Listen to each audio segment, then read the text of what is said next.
One bucket at a time. Dig, dig, dig, dig, dig, dig all day long. Dig, dig, dig while I sing this song. All right. Like if you looked really closely, could you tell? I don't know.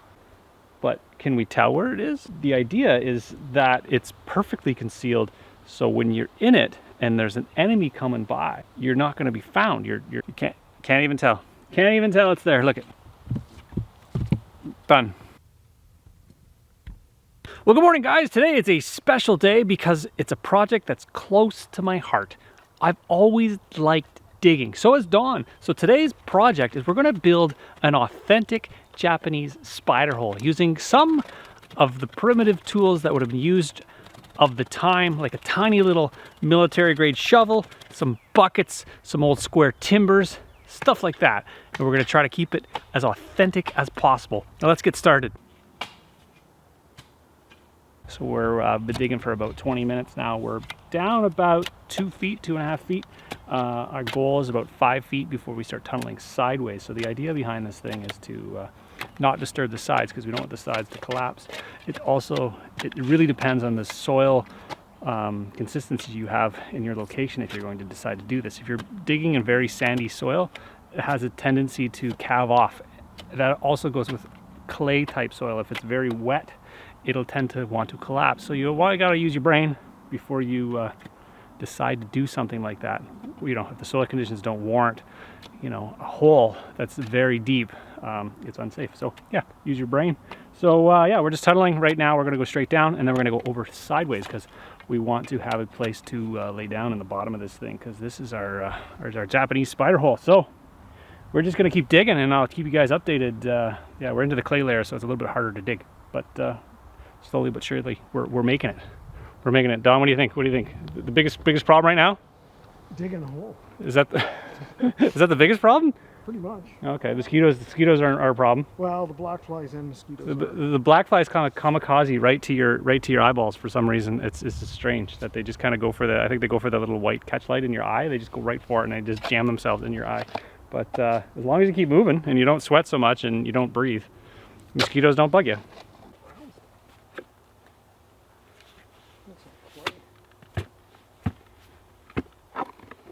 All right, so as we figured it out, that our topsoil layer is about 6 inches here, and then we're down to some lighter clay. All right, as you guys can see, we're down a significant amount. We're probably about 3.5, 4 feet. Roughly, we've hit a gravel layer, which is really hard digging. We're not even getting full shovelfuls out anymore. But the idea is to get to about 6 feet deep, because what we want to be able to do is pop our heads out of the hole and then have your rifle and you'd be able to, you know, pick off whoever's in the forest kind of hunting you. And then what you do is afterwards you pop yourself back in your hole, you pull your lid closed, and the people run by none the wiser. So this is we're trying to build an authentic Japanese spider hole. And so we got a little bit more work to do. We've got to go down, well, another 2.5, 3 feet, but it's in gravel, so hopefully we can make it. I'll let you guys know. I'll update you as things progress. As you can actually see the strata, you can see the topsoil layer, you can see the clay layer, and then we've got back into kind of like a sand layer, and now we're down into gravel layer. So hopefully the gravel layer will be easy digging. We won't hit a giant boulder or anything like that. Well, as you guys can see, I am not far enough in the ground. I'm standing flat foot in the bottom of the hole, and I've got to go another 3 feet deep in order for my head to just kind of pop out of the top. And then we dig horizontal, which is going to be a different beast altogether. So we still got a little bit more digging left to do. All right, Don, what are we running into down there? Well, besides gravel, it's quite difficult to lift it because we don't have enough room. You need a shorter shovel. Shorter shovel or a bigger hole? Shorter shovel. Let's not go with a bigger hole just yet. So I've got, I think this shovel here, this little army shovel guy, I think it can convert into a right angle. If you undo this, if you loosen that guy up, that's tightening. Loosen? It's reverse. Oh, is it reverse thread? I'm always try it one way, then try it the other. So the plant, if you, I see. Okay. And then go like that, and then tighten it. And I think this is an army shovel. So this was designed, I think, for taking stuff out of like tiny holes. So it's kind of like a foxhole. Like a scoop. Let me see. So like there, you got a little scoop hole. So now you should be able to just kind of get in there and kind of give like a scoop. See, that worked pretty good. Repeat that a couple thousand times. Oh, look at that. There you go. I'm sure there's like a learning curve on that. Oh, I gotta give it a whirl. I have to try it in order to actually see. It actually works pretty good. Does it work pretty good? Yeah, it's not too bad. I gotta have to give it a whirl just to make sure it passes the Kevin test. I know Don's got. Oh, look at that! Look at that scoop. Look at that. That's money all day long right there. Cool. All right, well, we're off to the races now.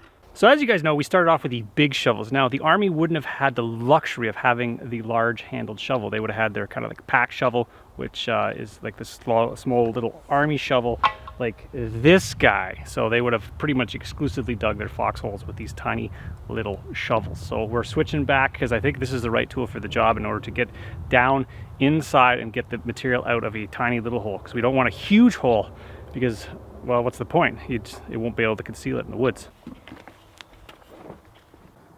What's up, Doc? Bugs Bunny down here. Oh. All right, well, we're getting down there. I think any further we'll find the treasure to Oak Island. We've got some old shipwreck material down there, some wood, and some pieces of metal. No, I'm kidding. There was none of that down there. This is gravel. We're just down to a gravel bed. We got to get down another, well, it's always another foot, is it not? We're down about just under armpit height. We got to get down to about head height. And then we're going that away, slowly but surely getting through the gravel layer. The little shovels seem to be working, and then you just kind of work at it, get yourself a shovel, and then you hand it up to Don, and Don discards it over there, and rinse and repeat. Sorry. Getting hard to pull it out now. Green leaf get there. Where is it? Is there a green leaf in there? Yeah. Weird. On my shoe.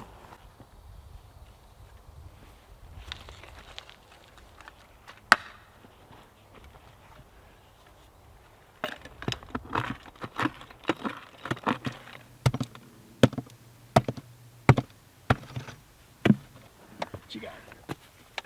Nice. How are you gonna get out now? I have no idea. There's a tractor. Tractor, get the tractor. All right, well, that's pretty much an entire day of digging, and we've got about 5.5 feet deep to the lowest point of this hole. So that's pretty much as deep as I want to go at this down shaft, because what the plan is to ultimately is to go horizontal once we've got down far enough. We could probably go another foot. We may or may not do that tomorrow, but we're pretty much at the end of our day. We got to collect some more materials to sure up our horizontal shaft. So we need some shoring for the sides and then shoring for the top as well. So, but yeah, pretty good day. We got down 5.5 feet, which is a heck of a hole if you've got to hand dig it. So yeah, I can try to get out of this hole. I almost need stairs. Oh, there it is. Just kind of tuck and roll. That hole is a glorious hole. Oh. All right, so we're at the point now where we're going horizontal. Now I'm figuring in my head, I don't really want to put wooden supports up quite yet, because then they'll be in the road and I won't be able to dig. So what I'm going to do, just to be safe, is I'm not going to actually put myself underneath this face. So I'm going to dig as far as I can without actually putting my head under there. And then once I get to that point, I'm going to actually put some wood up here, so I'm never working under unsupported ground. And I think that'll keep me from this thing collapsing. But if you guys could see, there's about 2 feet of clay above me, which is really stable ground as long as it's not wet, which today it's not wet. So I think we're good to go. I'm just going to keep digging. It ain't much. As you can see, this is the face of the tunnel.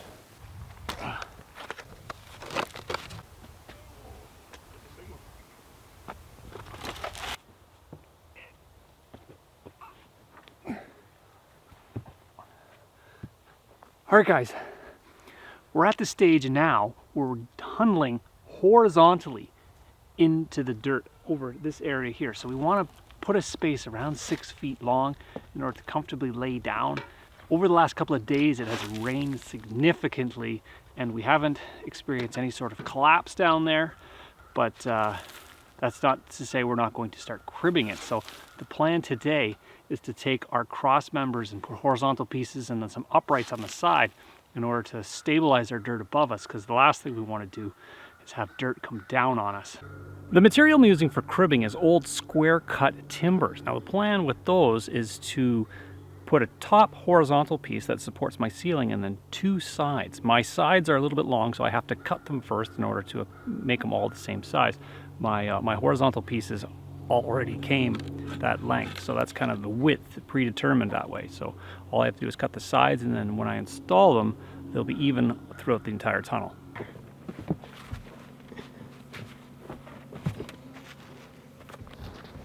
How's that for grace? That's perfect. I'm in the bucket.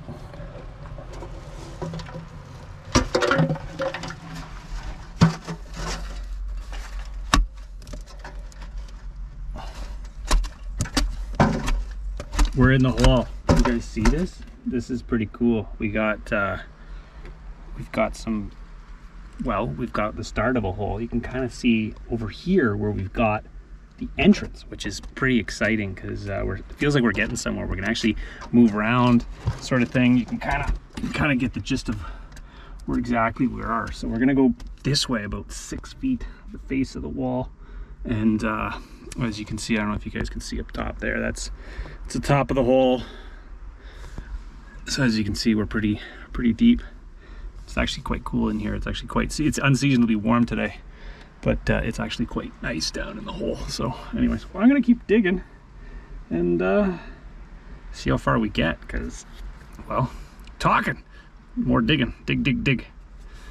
While digging the spider hole, it was important for me to get into the mindset of a soldier. While most people loathe hard physical labor, soldiers would have long periods where there was little to no activity, so digging was something to keep their minds and bodies busy. Also, while under a threat of imminent attack, having a safe place to hide away from the enemy must have been something worth working for. A large amount of dirt is a great insulator from ground attacks as well as aerial attacks, but of course with this comes risk from grenades or from being surrounded by an enemy or pinned down for long periods of time. Conversely, escaping on foot and then ducking into a spider hole would provide concealment for long periods of time. These spider holes, while constructed simply with basic tools, once complete, are nearly invisible from the outside to the unsuspecting. All right, so what we're doing now is we're putting our cribbing in. So this guy, we've already kind of channeled this piece of 2x4 in, and then we have to channel out this section here in order to get it across there. So this guy is gonna go up there somehow. So we gotta chisel out some more of this here.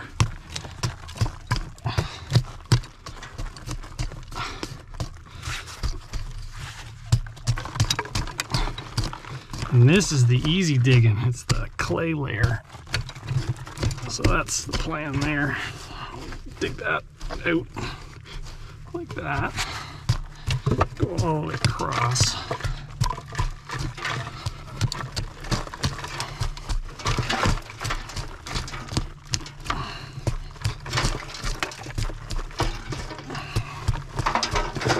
Try to catch it in my bucket.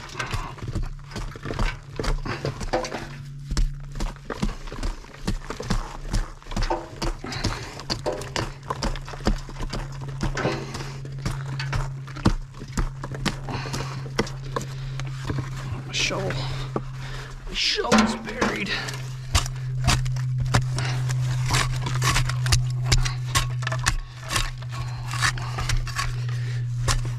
Okay, so take this thing out.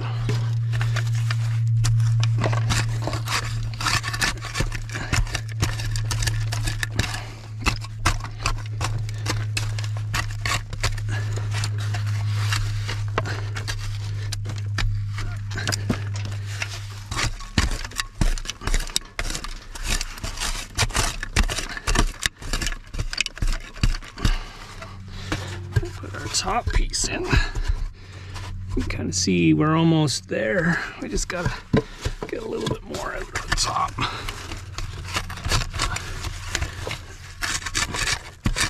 And I think we want to have this relatively snug, actually supporting it. If it's not, what I want to do is actually tuck some more dirt under there. Let's see what we got for height. We got our cross member.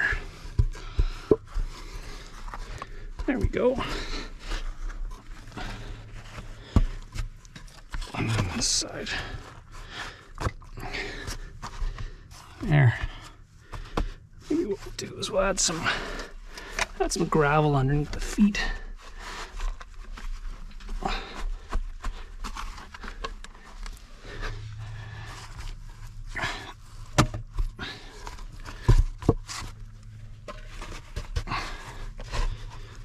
There.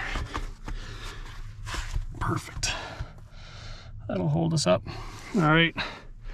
Now we gotta do that, just carry on, moving down the tunnel. Let's go down in the hole. Oh, okay, I'll give you guys a little bit of an update here. So we've been digging a couple of hours now. We're at the stage of the game where we kind of need some auxiliary lighting. You can't really tell on camera, but if you look really closely, you can see that it's getting dark. So we got this little hanging light here. That's how far we've gone. We've gone got about 2 feet. 2 feet in with our cribbing, so we got to go down further that way, another 4 feet or something like that, in order to give us a nice kind of a bed area so we can hang out down here. So this is progress. You can see daylight up there, darkness over here. You can kind of see the clay layer and the gravel layer. So it's pretty darn nifty. It's actually quite cool. The mosquitoes have found their way down here, unfortunately, but they tend to, I think they're lazy. It's too cold, so they kind of, you can just squish them. Anyways, let's dig all day long. Dig while I sing this song. Oh. Well, hello, welcome to the office. I got the camera down here. I got her set up on a bucket so you guys can join in the adventure. This is the business end of the tunnel. So as you can see, we have our 4x4s at the top, and I've got my hood on because I don't like getting sand in my ear. I don't think anybody likes that. So the plan is to put some more cribbing at the top. So what Don does is he actually excavates he undermines the gravel part of it, and then I come in and actually I chip away at the clay part at the top in order to get our cross members in. So I'm gonna try to show you guys. All right. Putting in a cross member, because it's not the easiest thing to do, and it's really hard to film because there's not that much room in here when you're working. There'll be a lot more room in here when you're just kind of hanging out. So the plan is to chisel away at the top. If you can get it into the bucket, it's like double duty. You don't have to pick it up off the ground. So that's the plan.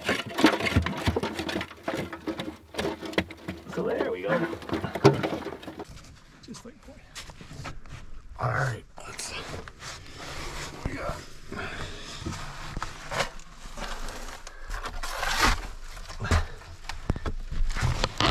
Oh. All right, so we're at the point now where we're gonna put some cribbing in. So we've got the hole excavated about another 16 inches. So we've got some pieces we're gonna put in.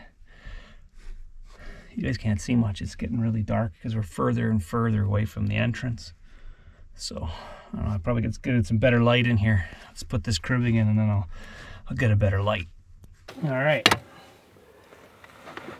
Should give us a nice clear spot. Now I'm gonna take this 4x4 here, which is our cribbing for our top. Kind of get one side in. I got my little sledgehammer.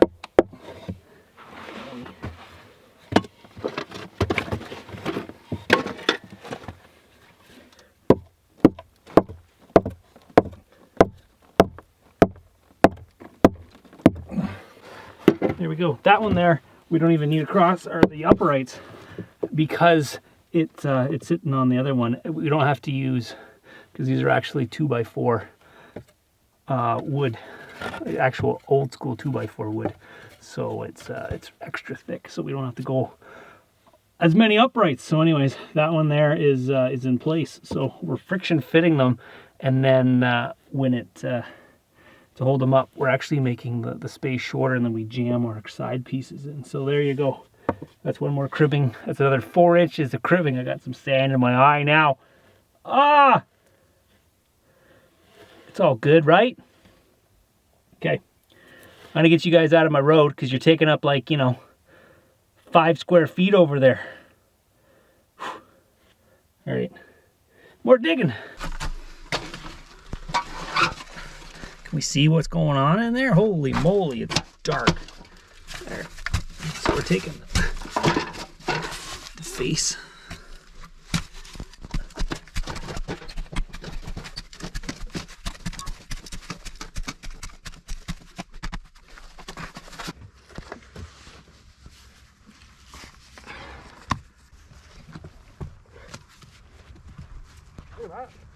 Not bad, hey? Ever seen anything so graceful? That was graceful. It was almost like you're on camera. Yeah, I had to make a good impression. That's right. So how is it down there? It's dark. The digging's not bad, actually. It's getting better, I think. I think we're getting used to it. Yeah, like maybe that's day it. 4 of digging.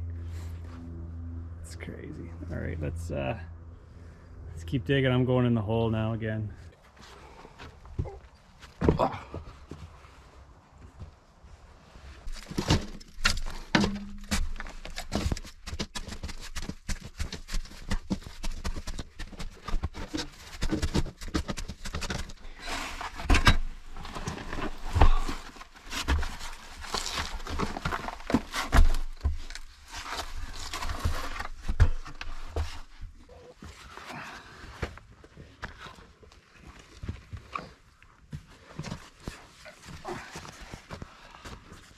That's 2 more buckets.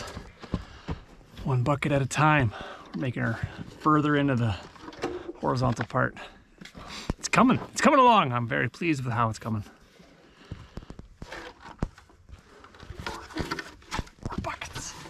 It's easy for us who live in modern times to forget what it was like for our veterans fighting to keep us free. Freedom, stability, democracy are all things that are historically rare. Being ruled by dictators and tyrants is sadly very common.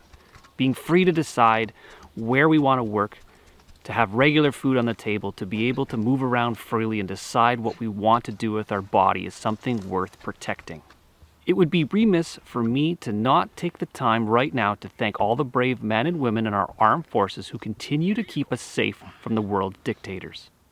Without them, our great nation wouldn't exist, and in absence of their bravery, we'd be nothing but slaves serving someone else's desires. So I would like to take the time to thank everyone who has fought for our democratic nations who today continue to do so. Democracy is fragile and demands that it will be protected and that all people have a voice, so that all people may have the right to freedom of expression, religion, and bodily autonomy, and ultimately protection of the individual. We are all born free, but freedom is never free.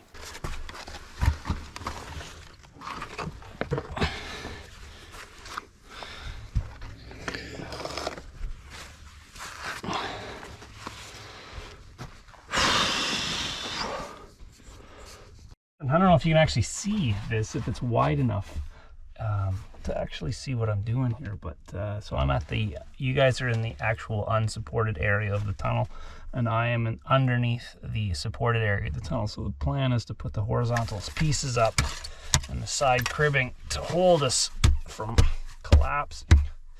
So this is how it's been going the whole time, is kind of like 4 inches at a time, where I kind of chip away the ceiling in order to get us space for the horizontal piece. I don't know if you guys can actually see that or not. And then what I do, I get my horizontal piece here and I put it up, kind of friction fit it in.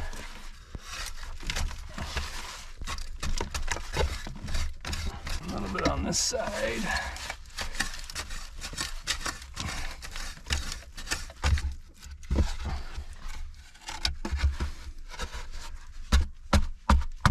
I stick them on one side, and I stick them on the other side, and then hammer them in place in order to kind of give it some support.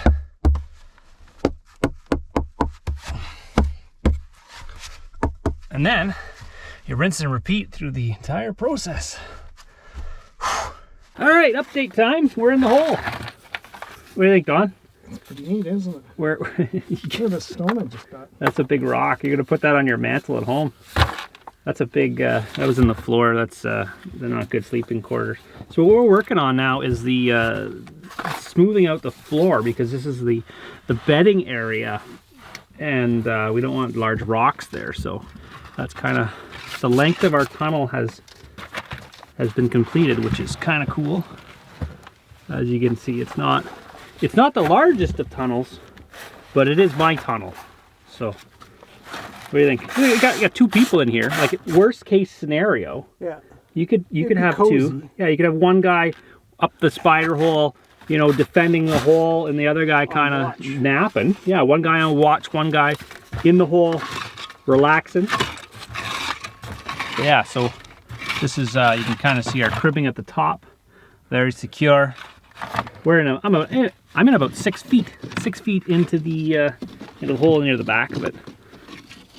But it is very cozy. It's a very cozy hole.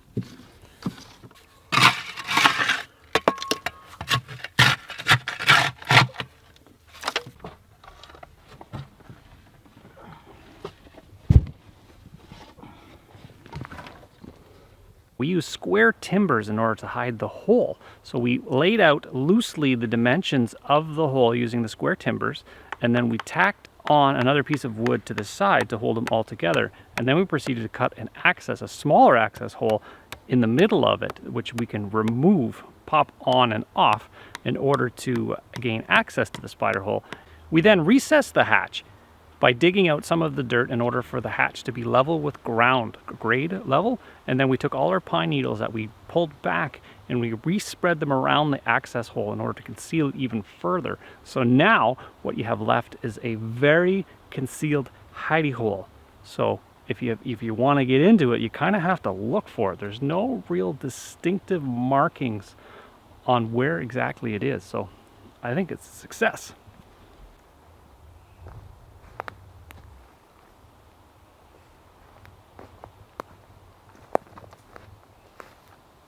All right, guys, I'm gonna give you guys a little bit of a tour. Now, can you see it? Can you see it in there? Can you see it? Is it over here? Is it over here? I can't tell, really. Can you guys tell? Well, you guys know it's here because you've got to watch the entire build process. But can we tell where it is? Like, if you looked really closely, could you tell? I don't know.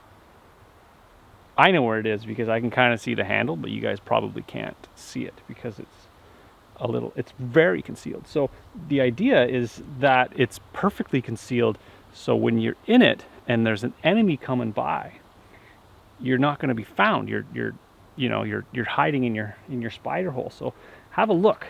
So here I'm standing on the hatch, I think, and I can see the latch. So if I were to want it to get in this thing, you find your latch and take a look at this.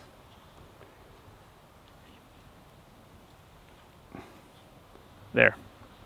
That is the hidey hole. So you just creep on in down there and you're perfectly concealed.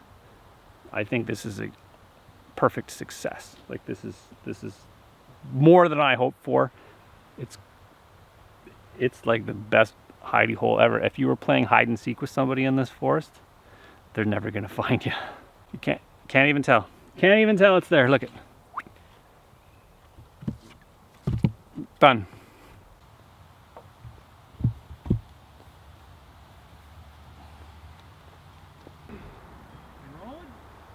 Rolling.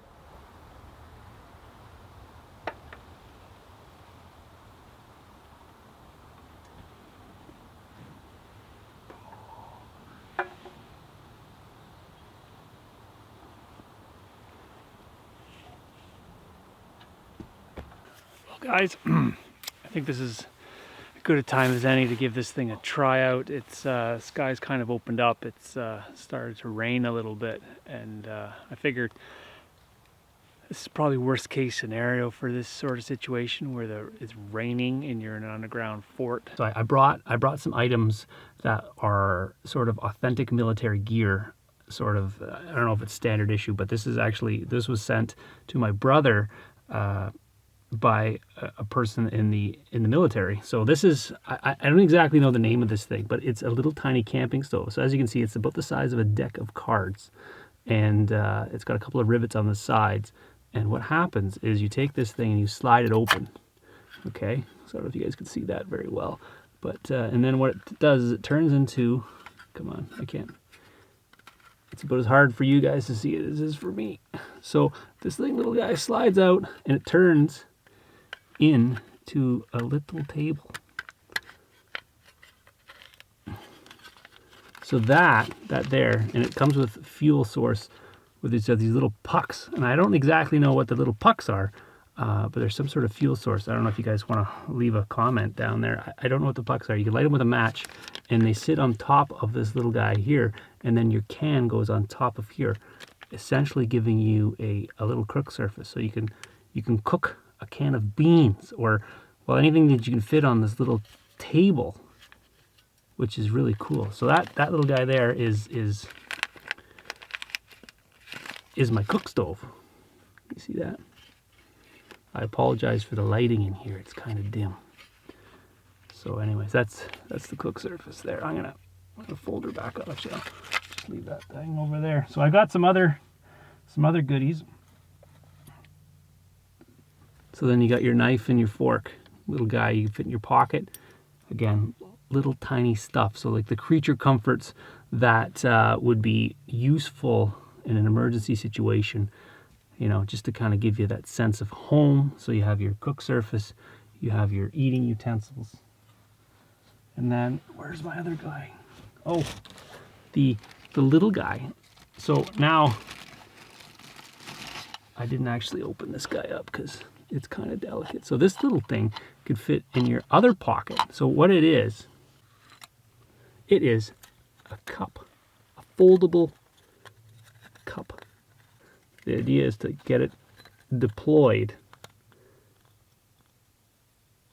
there. So there is a little cup, so you can fill that with your coffee or your water or whatever, and it folds down into a little, see, watch. So that guy there can fit inside your pocket. So that's pretty cool. So there's the cup. There's some water and my coffee cup. It works pretty good. It's got a little bit of leak. I probably didn't do it right. I think in a pinch you would be happy to have that cup. Maybe I got to twist it or something. There we go. I think what I had to do was really push the bottom of the cup in order to get it to stop leaking. So you can see, just to prove to you, I got water in it. You got to push the bottom of the cup. Hold the side, push the bottom of the cup tight, and then it stays watertight. There you go. So that's a little cup. And it's neat because it folds down. It folds down and it goes in your pocket. That's pretty neat. I guess I should mention my coffee cup. It's got a little carabiner on here, so you can clip it onto your jacket, and you can have your water, your coffee cup, just like that. So it's just kind of, you know, if you don't have your foldable cup, you can have your clip-on cup. So I brought some other fuel sources down here. So this is military grade, military issue. It says on here, I can't even pronounce it, fuel gel diethylene glycol. So this is a fuel pack. It's designed to be lit with a match, and then it's a fuel source. So you got a lot of BTU in this pack here, so you guys can see that. Can you see that? Yeah. So that there, in an emergency situation, is good to have a fuel source backup, BTUs for cooking and whatnot. So there, I got a couple of those, and those will be good for pretty much ever. So you could store them down here if you wanted to, you know, bug out here and you had to hide for an extended period of time. You can have your cooking source. You could probably cook right in the hole. You know, as long as you kept the lid cracked a little bit, it would cycle the air around and allow you to cook right down in the hole, and there's no smoke, which is would give away your position. And then there's worst case scenario: you get wounded and you need some first aid. We got the 6-inch wound dressing hemorrhage bandage. It comes vacuum packed, so you don't want to open that unless you really need it, but it's here, it's sterile. It allows you to wrap up any wounds or gashes you might have. Kind of first aid. So yeah, this is made in Israel. which is kind of cool. What else have I got here? I got, this is emergency fire starter. Got my flint, which is right there. And then my metal, for striking. Why won't it go?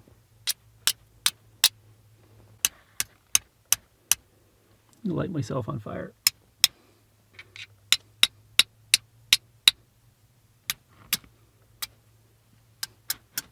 Oh, there it goes. See it? I prefer matches or a torch, but there. So that, see the fire starter in there. So in a pinch and you need to start a fire, that guy is there. If you don't have any matches or anything like that, that can start your fire for your cooking. And then if you're down here for an extended period of time, you got your beans and you know, you want to freshen up a little bit. I've got the old school straight razor. So you can shave down here. Old school. Got a little bit of a whalebone on that thing. So there we go. I guess it could be used as a weapon as well. Packed myself my dinner. I got a can of beans because I imagine that's kind of the sort of the rations you'd have, you know, during wartime. I've got a little primitive cooker I'm going to cook it on, and then I'm going to crawl into my Japanese spider hole and have a little nap. I am kind of tired because it was a long day of digging and constructing, so I just figured get some food in my belly and go lay down because yeah, I don't know how long the rain's gonna last. Hopefully it doesn't rain all night and wake up floating or something like that. That would be no good. So yeah, let's gonna give this thing a, this is what I got. This is like my little cooking thing with my my fuel pellets. That would be like army issue. So that's the thing, goes like this, and your can goes on top and allows you tiny little fire, kind of very inconspicuous. So we're gonna give that a whirl. That actually worked pretty slick. You can see my little cooking fire. So as you can see, it's not drawing much attention at all. I got my beans here. I'm just gonna heat them up. Open my can. It's better if you leave the lid on because it keeps the heat inside. So you just put that on top.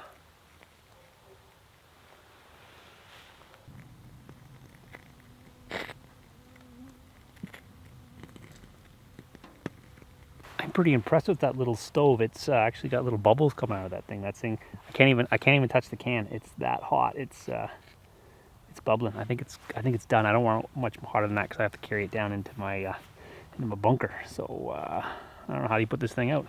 I think you just let it burn out because yeah, it's got that little fuel.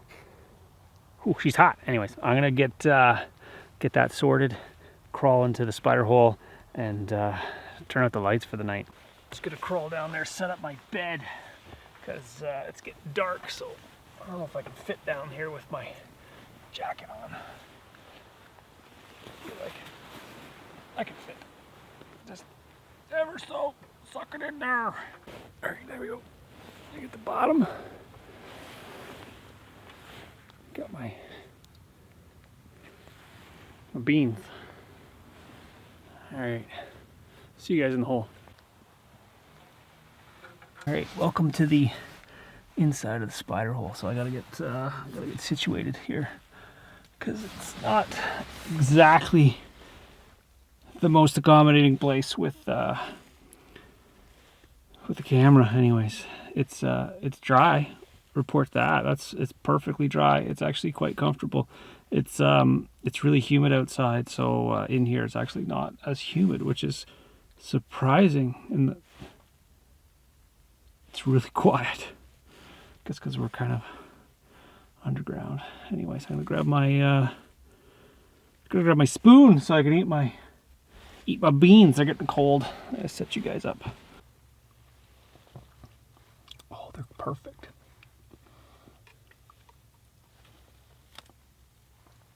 I'd imagine this would be like a welcome meal if if you were under attack and you were like, you know, cozy at home in your little hole, safe from the enemy, having your beans. This can is still crazy hot. Ow.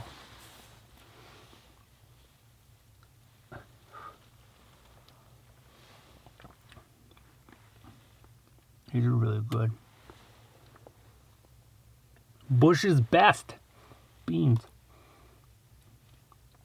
I can't remember the last time I've had a can of beans.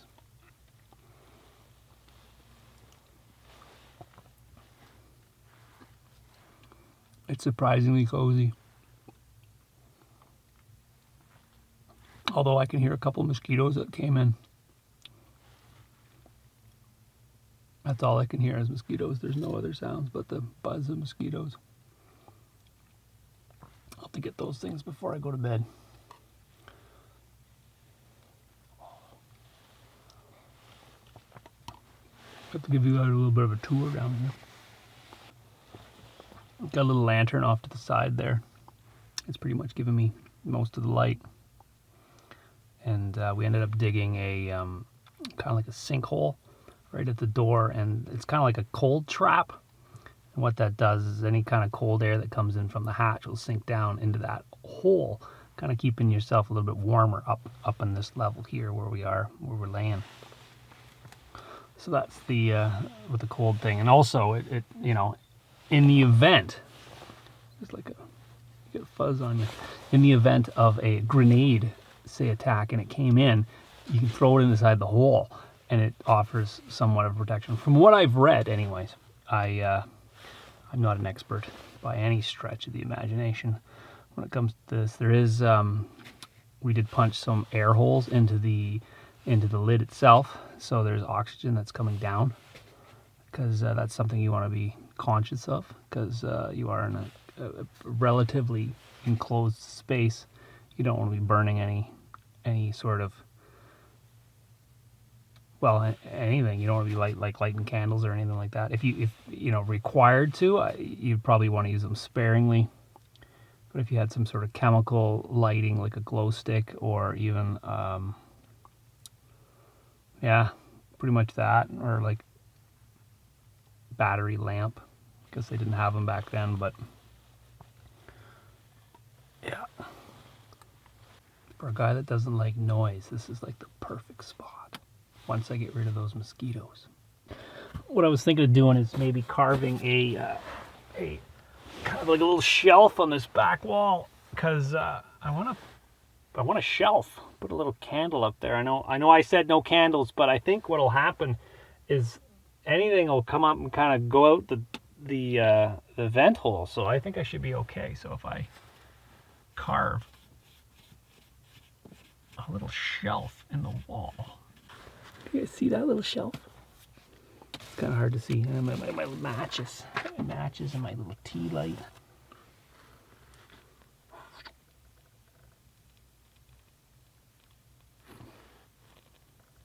I can actually see the smoke going out. Perfect. My little tea light. Great. There we go. Take a look at that. It's already more homey in here. My glowy wall. It's kind of like a little lantern on the wall. So as you guys can see, I'm in the far end of the horizontal space. This back wall is still actually clay. So it's got clay and it's got the gravel. You can see the gravel layer down there. So that's all clay. And then you got the candle. So my walls are made out of hemlock, squared up hemlock timbers. So they're very water resistant. It's kind of like cedar, but it's more durable. Hemlock they used to build docks. So it's really good at being underground. So this will last a really long time. And the fact that there's, you know, not a lot of moisture down here, that'll make it last a really long time. It's also got a gravel bed, so it drains really well. That's kind of what my sleeping arrangement's on. So I have a wool blanket underneath, which is sitting on gravel. So there's not a lot of moisture coming up from the ground. If it was on clay, that'd be another story. You kind of be wicking up the moisture from the ground. Hopefully get some rest once I kill all the mosquitoes.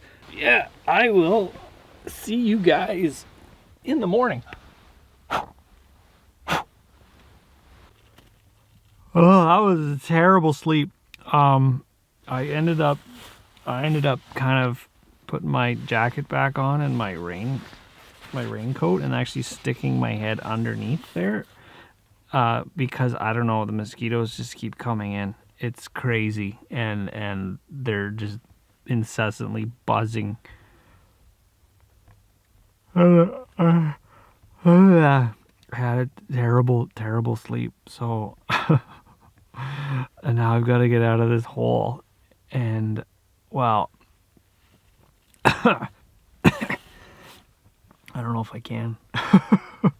If you're watching this video, I got out of the hole. You can, like, it's just daybreak, just barely daybreak. I don't know what time it is. It's probably like 5 in the morning or something. What time does the sun come up? I don't even know. I gotta stop yawning. Anyways. You ever start digging a hole and get carried away? And you just keep digging and digging and digging? Well, let me tell you a story.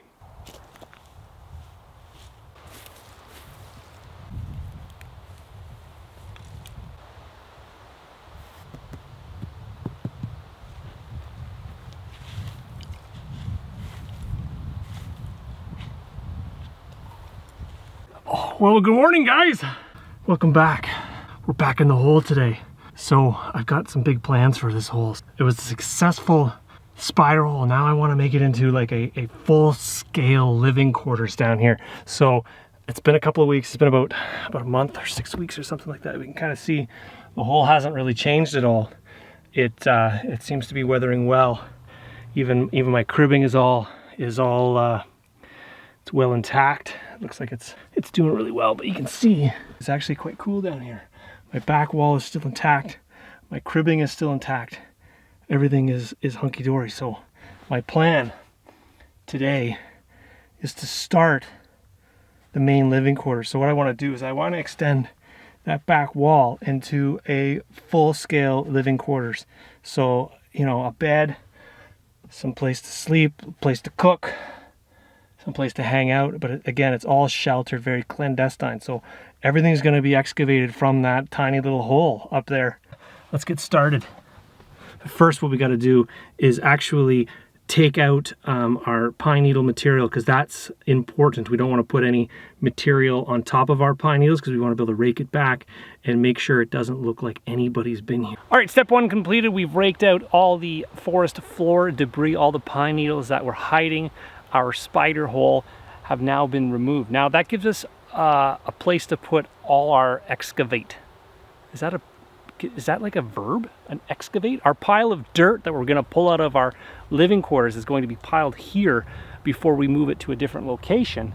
So, and then what we do afterwards is we take all the debris that we raked away and we rake it back on, and that hides where our hole is. So Don, what do you think of this plan?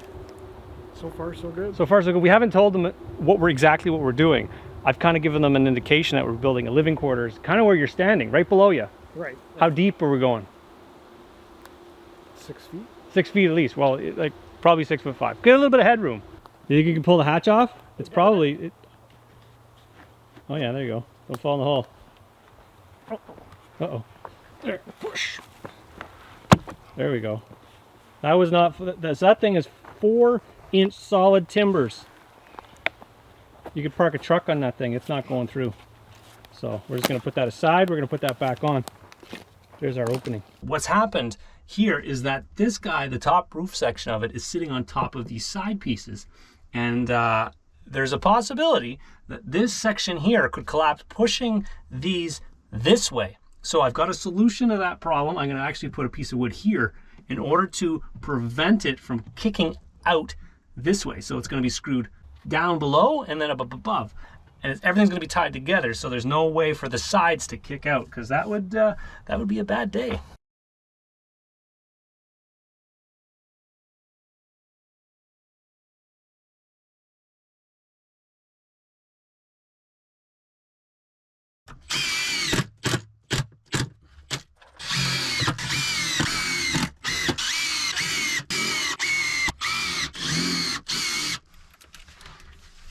screw the bottom. I got some longer screws that are gonna attach the piece of wood to the top piece. And I'm told that each screw has a holding power of about 300 pounds. So if I put a number of them in, I should be good. So the plan with the bottom piece is to sink it in there so it attaches all my bottom boards together, and then I'm going to tag it down below that allows it to not kick out at the base. Do I think that's going to happen? Did I think that was going to happen? No, it's very stable clay.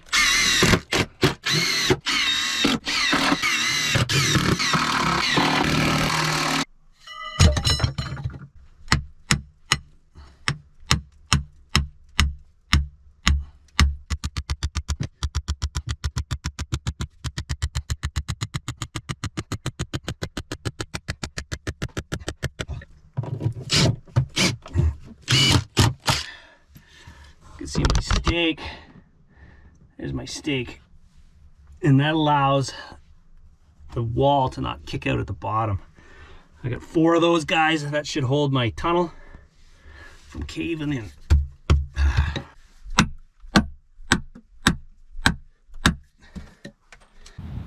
All right, I always say safety eventually. So we've got the cross pieces that go across that tie in to prevent the racking of the hole in the event of an unplanned collapse. Using a couple of cedar poles we had laying around, we built a gantry crane, sort of.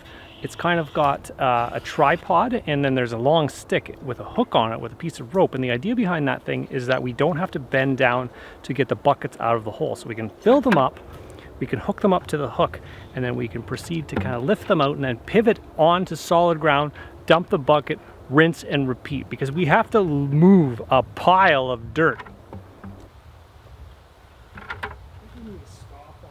All right, so as it turns out, when you're digging a hole, people come out of the woodwork. So we're going to introduce Mike officially. Mike is you're a subscriber on the channel. Yep. You reached out to me, you met me in a parking lot in Walmart. Oddly enough, yeah. That's how it happened. Isn't that a story? It's a little strange, but and I hear your ancestors are moles. Yeah, I come from a long family of mole men. Oh. Actually, we have a den just over there. Sweet. Not too far away, actually, just a few properties. So what you're saying is you're good at digging. I'm very good at digging. The plan with Mike is that Mike is going to be the intermediate shoveler or a digger. Digger. You're a digger shoveler. Miner. Miner. Yes. With a heart of gold. Miner with a heart. That's a song. Anyways, okay. You lost me there. Whoa! We've had too much coffee today. So Don is going to be up on top side because he actually drew the either the longest straw or the shortest straw, depending on how you want to swing it. Actually, I think Don has seniority, so we're not going to actually cram him in the hole, and we're going to be easy on Don. So he's going to operate the gantry crane to disperse the dirt on top side, and Mike and I are going to be down in the hole. Yep. We're shoveling. Shoveling away. We're shoveling. Let's get at it. We're shoveling. You're excited to? I'm excited. I'm ready to go. You're ready to dig? Yeah, let's do it. All right. Did you tried to get in the spider hole before? Yeah, I had a little prevention mechanism from going all the way in for safety. Oh, okay. Just for safety, a little spare tire. So Mike tried to get in the hole and he didn't quite fit. Yeah. All right, Mike. Get in my hole. It's dirty. Well, what do you expect? Clean it out first. I guess that's what we're going in there for. That's right. We're gonna clean out that hole. All right. That is well, it's not that dirty. It's not like it's wet or anything. Okay, you first. All right. So we got our gantry crane. So Don's gonna be topside operating the gantry crane. I'm going to be down at the bottom, at the back of the hole. Mike's gonna be intermediate, passing the bucket to the hook. Yep. We're gonna hook up the hook, and then we're gonna get it out here, and Don's going to take it and toss it over here. This isn't gonna work, Don? I have no idea, but we'll try. That's right. So you can tailor the hole so it limits to anybody bigger than you. Because really, you don't want to pick a fight with anybody that's bigger than you. You called me fat? No. Oh, okay.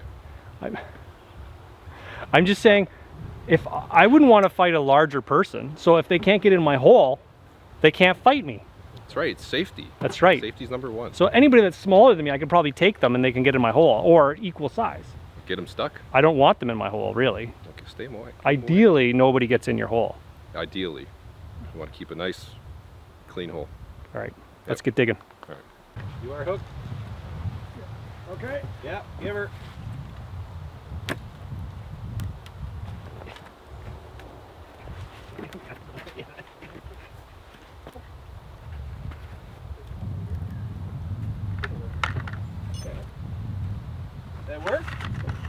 Yeah,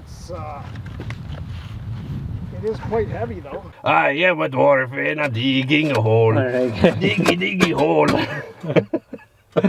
I don't know if that's politically correct. Anyways. It's okay, lack of oxygen. That's right. Well, there's lots of oxygen in here. Well, I'm by the door, right? Yeah, you got more than me. Do we have a canary in here? So what do you think so far? How far are we in? We are probably 2 feet in. Sweet. 2.5 feet. I think the idea now is to expand out. Right.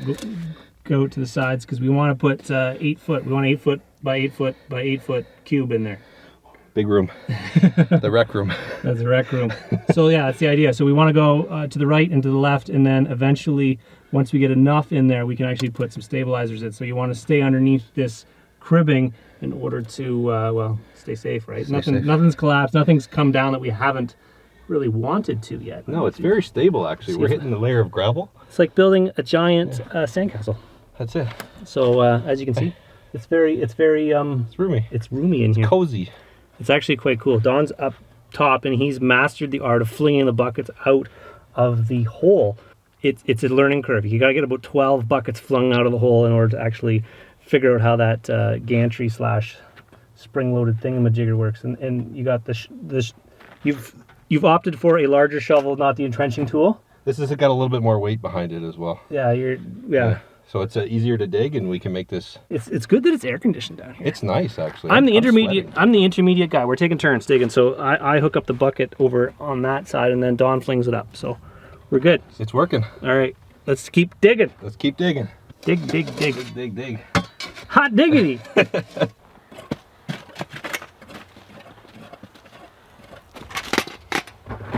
Oh, we gotta dig. More digging, less talking. Lots to do.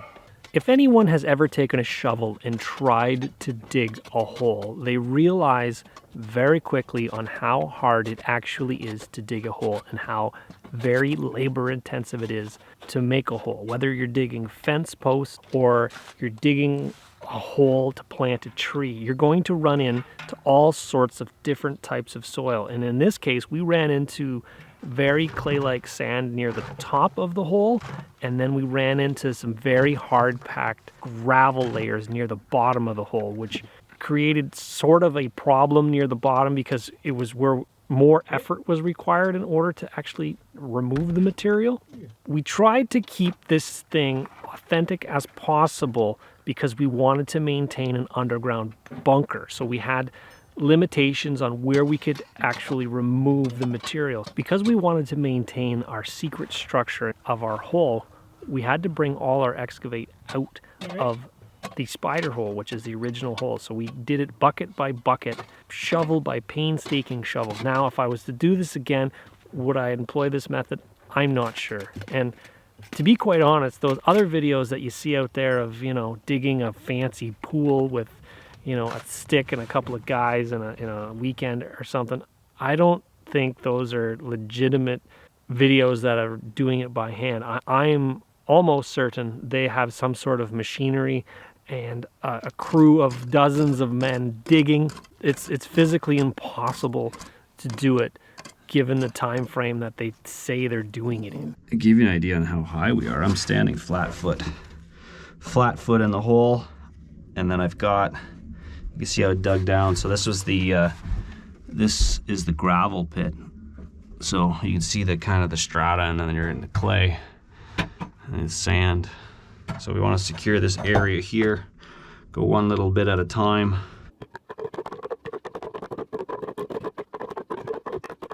I look around the corner. I got Don with the wood at the end of the tunnel. I get the road. There you go. What do you think, Don? You feeling twice your age? Easily. Easily, yeah. How about you? I'm just digging a hole, man. Just digging a hole. All right, so these guys, we're going to pass these guys down the hole. I'll catch them. Well, you just throw them down the hole, and I don't know if we need that many. I'll just kind of pick away at it. Got my light. Oh, all right, I got to go down the hole. Down you go. All right, go down the hole. You can see back there we've got some tarps down just to kind of keep the ground from getting saturated. So what I want to work on today is actually shoring up the wall we excavated. We kind of got to the one side of it, and now we want to kind of shore it up, because we kind of have to do that as we go. So we've got some 4x4s. They're sort of pallet wood, skid wood. Digging a hole, that's the way you treat me. Digging a hole, that's the way you treat me. Do do do. Oh my. All right. Okay, we're gonna give you a little tour of the of what we've done the other day. So we're at the entrance of the hole. As you can see, it's up there, daylight, and we've got our cribbing up here. We're kind of getting to the end of the hole here. So this side, this is the edge of the tunnel coming into the room. So you can see we haven't touched this side. And over here, on this side, we've excavated, and we've also gone down. You can see that, which is where I'm gonna go, because we're actually underneath the hole. Can you see all the way down there?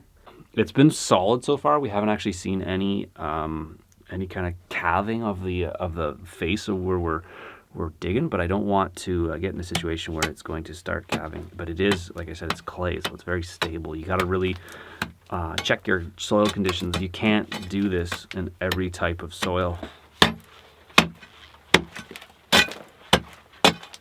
See those guys on YouTube with those little sticks digging those mansions in the forest, and they're chipping away at it? It's kind of like a limestone, or like a clay limestone, and it tends to have a lot of steadfastness. It'll hold together, kind of similar to this stuff, but again, if this stuff gets wet, it's not the ideal material to be digging. But you always want to kind of use your brain when you're doing this.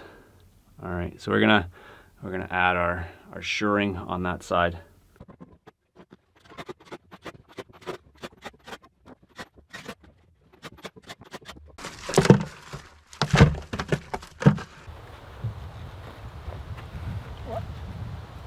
Watch it, Mike. Yep. I'm not on yet. Okay. I gotta get a little shorter. Prepared for the worst. No? Not gonna go. We got problems. All right, let's see. I'm gonna just get out of here. I'm gonna show what's going on. So we got a problem with our beam not quite fitting in the hole. The problem is we can't get our beam in the hole. So Don's just gonna make a little bit of a slot right here, and that'll allow us to kind of get a better angle, and we'll be able to get it inside. That's the longest piece we're gonna have in, so. I might go. I'm helping? I think I am.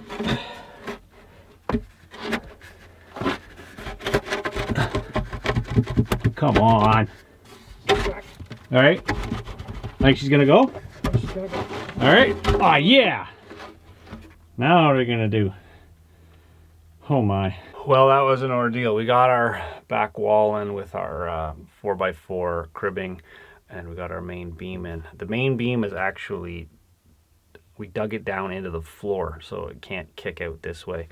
And it goes all the way up to the finished level. You can see we can kind of go all the way up, all the way down. You can see our tunnels over here. We're well on our way. We got to dig some more, because you can see that kind of like I'm right up against the back wall. I can't go that way. I can't go behind us any. So I've got to dig out that. We're going on day 3, so it's not a fast process. Digging, anytime you're digging, it's not a fast process. We've run into some gravel. It's hard digging, so slow go. We'll just keep you updated, and we're just gonna keep digging. Right up your shorts, dog. It's running. Is it? It's secret weapon time. We've been digging by hand for I don't know how many days, 4 days now, and we've kind of got to the we're finding the bottom of the hole with the gravel layer is getting, well, it's a bear that kind of digs through. You take a hammer and you whack at it, and it just kind of tings off of it, and it just doesn't want to come out. So I've got a Bosch chisel hammer, and I'm gonna give that a go. I imagine it'll break it up a little bit better. and allow me to get the material a little easier. And I've got my EcoFlow. And I think that's gonna do well because you don't have the exhaust of a generator kind of settling in the hole, noxious fumes and whatnot. I got some material I got to take out in order to I get some more cribbing next to the side, so that's kind of my plan. Don isn't here yet. He's probably slept in. We've been digging a whole lot, and hopefully this either A, helps us out or even tires us out even more. So that's our current plan. I'm just kind of setting up, getting all the stuff ready, buckets ready.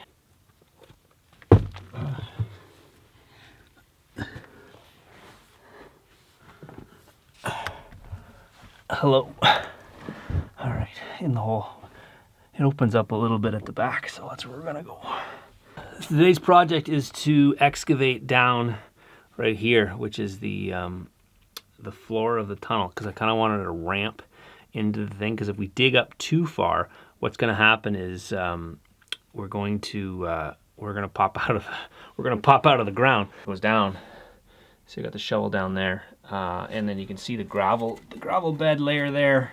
So this material here, you can see this material here is the one to dig. You can see there. Okay, just give you an example of how we've been digging so far.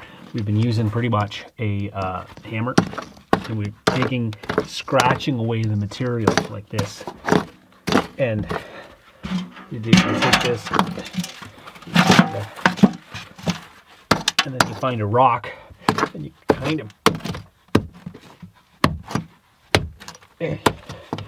that. You kind of keep going, but as you can see, it's not easy digging. And half the plan between getting from, I basically want to get from where the camera is down to about where I am as a ramp down to the finished floor, so you can kind of go down the hole and then kind of roll into the finished space. So as you can see, it's not easy. You get a bucket and it stubborn rock. Cue the power tools. So we got the Bosch hammer drill, and that's pretty much how we're going to proceed going forward. I feel like Bruce Willis in here.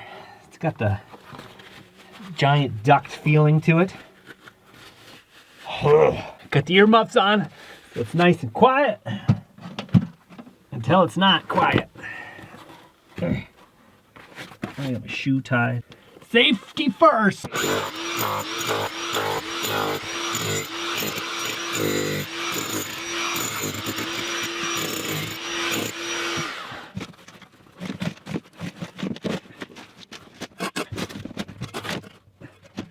There, you want to save countless hours of frustration?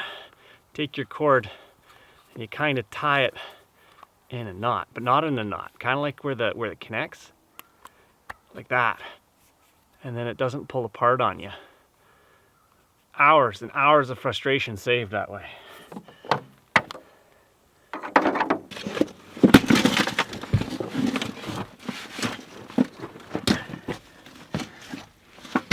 Near the bottom of the hole, we busted out the power tools. We ended up using a demolition hammer with a chisel tip in order to get through the bottom 2 feet of gravel layer. Now, we plugged this guy into our EcoFlow Delta Pro, and it worked marvelously. We actually ended up using it for days upon days without actually having to recharge it. So that's a 13 amp power tool running on the battery, and it never let up. So it was very efficient. We ended up using the chisel for breaking up the material, and then we use our hands and we shovel it or push it into the buckets, and then we'd hand the buckets off to the hole, and then they would get flinged out and then dumped, and then you'd kind of rinse and repeat. Now, just imagine this is how they would have dug old housing foundations. They would have had crews of dozens of people with shovels and pickaxes shoveling foundations. And then that's why if you look at older homes, the basement isn't very deep. It's because they didn't have the mechanical advantage of the diesel fuel or the excavators in order to do it. So moving material by hand is extremely labor intensive. That's why much of the digging and moving of materials are done by machinery these days. Hey.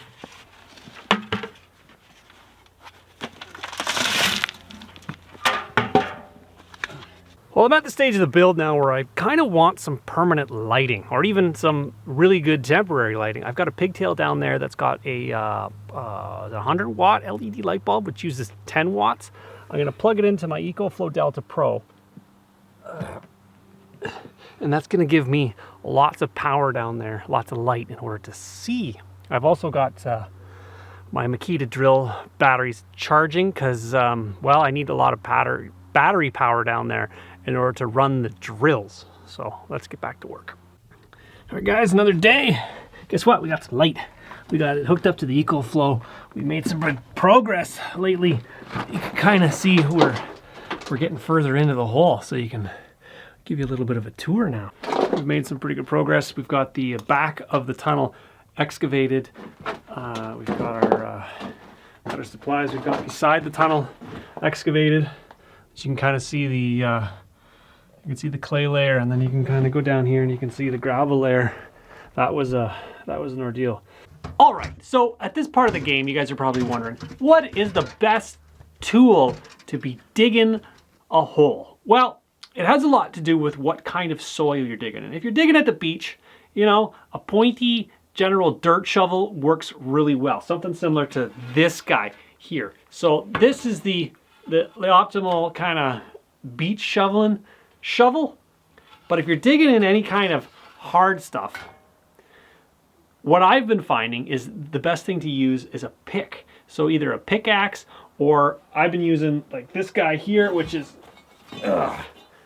my trusty Johnson bar or my pry bar. I tend to be able to jab that into the rock layer. That seems to work really well. And then the trusty old hammer seems to work well as well. My Estwing hammer, I usually kind of chip away. It's probably not the best tool to be using. You kind of reckon your hammer doing that, but it works in a pinch. The other thing I found that works really well is a hoe, but a hoe that's been cut off. So if you want to kind of scratch at the surface of it, you can get material out that way, which works really well. The other tool that we were using just kind of to get the majority of the tunnel made was our entrenching tool, or E-tool. I was calling it a military shovel. It's a military shovel, but also an E-tool. So this little guy here actually works really well because you can kind of get some leverage behind it, and you can kind of get in tight spaces. Dawn's tool of choice is this bad boy here, and it's got like a steel shank with like a shovel, and it's got some meat to it. It's got the D-shaped handle. You can really get some leverage. He was using this bad boy in the tunnel, and he was kind of down like this and then chipping off large chunks. And anyways, this thing's probably older than I am. It's built really, really well. It's not like the cheap shovels that I tend to buy. I'm known for breaking a shovel every time I use it, once a day. Okay, the other great tool when it comes to digging, actually the tool that you should use before you even start digging is a good set of gloves. Nothing worse than getting a blister while digging. The other thing is moving material. What we found especially in the tunnel area is buckets. The smaller the bucket, the lighter it is, the easier you can get material out. The bigger the bucket, the more cumbersome they become, and the heavier they are once they're filled with material. So this guy is ideal for kind of tight quarters, and then our 5-gallon pails that we have seems to work a little bit better for when we have lighter materials like the clay or the sand layer. The rocks tend to be a lot heavier. The Bosch, I don't even know the make and model of this thing, hammer drill. It works as a drill, but you can also make it hammer, and it's got a chisel tip on there. I think you can get a shovel tip on it, but this thing really made digging easily. You can kind of sink it in and then pry it out, and it allows the material to come out really easy, and then you shovel it or push it into a bucket with either your hoe or your E-tool or anything like that. So this guy here is really the workhorse, and I've got it hooked up to my battery pack. But anyways, this is kind of the star of the show for this particular one. What I have behind me is a small portion of the dirt we've excavated from the secret tunnel and the secret bunker, and we want to keep it secret, so we've walked it a significant distance away. It's like, yeah, you wouldn't even put two and two together. If you were walking through the bush, you'd just be like, why is there a giant pile of dirt here? Future considerations, probably like gonna move this dirt even further, or like, you know, bury it under some pine needles, or you pile some wood around it. But there you go. There's some of the dirt that was excavated from the hole. You wanna come help dig the hole? Like that. Go in the hole? No.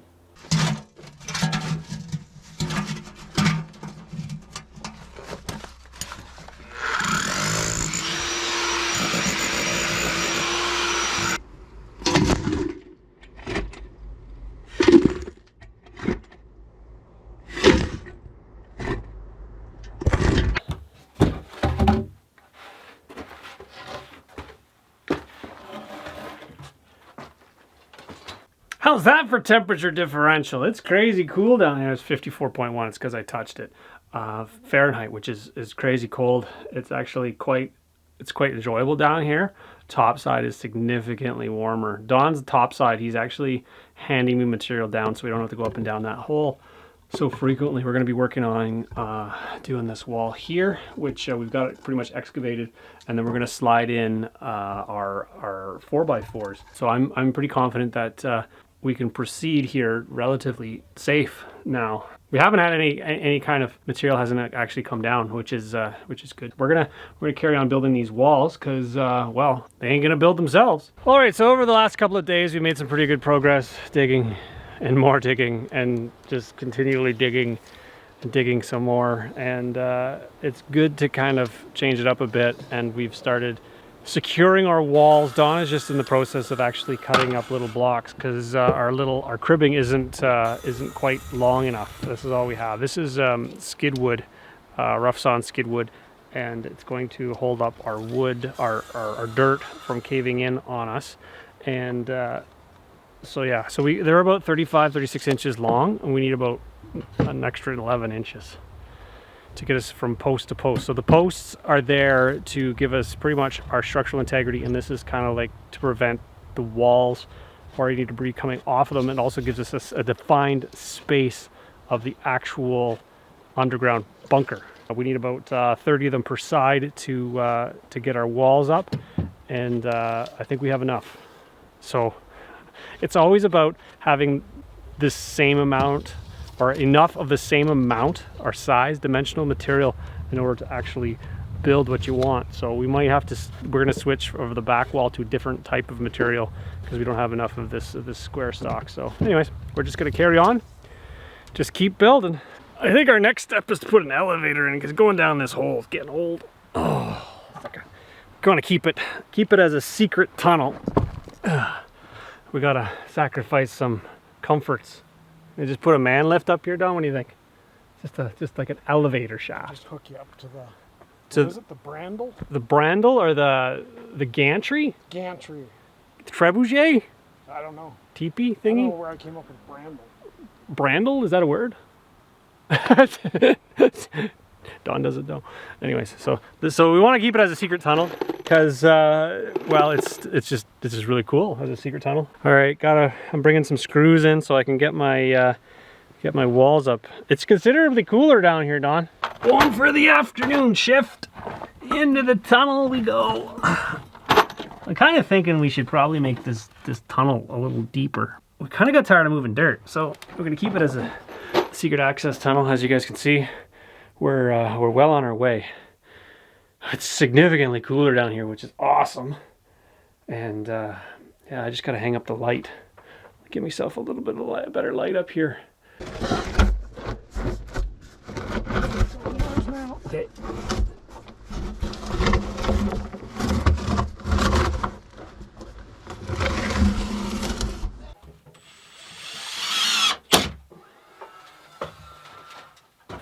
We're at the stage of the game now where I want to think about ventilation. My last little spider hole I had, I did not have any ventilation. I was relying on the hatch itself to provide me with fresh air down below. So now I have a square duct. This is a square duct that you'd see in a house. It fits between a 2x4 stud wall. And in this case, it's going to go behind my blocking. And it's going to go all the way to the top at some point. I haven't dug it out yet because I still got my roof intact. So what I want to do is channel out a chunk of dirt in order for it to recess back. Recess back in there, just like that. But as you can see, that the wood won't slide in, so I have to channel out. Don's right behind the camera. He's just waiting. He's itching to dig. He's itching to dig some more. Here, have a hoe. Look how easy that is. It's like building sandcastles, Don. Very large. Very large sandcastle. It's always a good idea to think about ventilation whenever you're building an underground structure. For this particular structure, my thoughts were that I need some sort of ventilation, whether it be passive through a duct or even mechanical at a later date. So my plan was to take a square duct that I had laying around and tunnel it into the side of the wall so it wouldn't take up any space inside the room itself. This particular duct would work well as a passive ventilation because what would happen is the air would get sucked in through the main hole and then chimney up the ductwork in order to ventilate the structure. It's also important to note that it's never a good idea to burn anything in an enclosed space, whether it be a solid fuel or even a propane cooktop. It's not a great idea to burn anything in an enclosed space.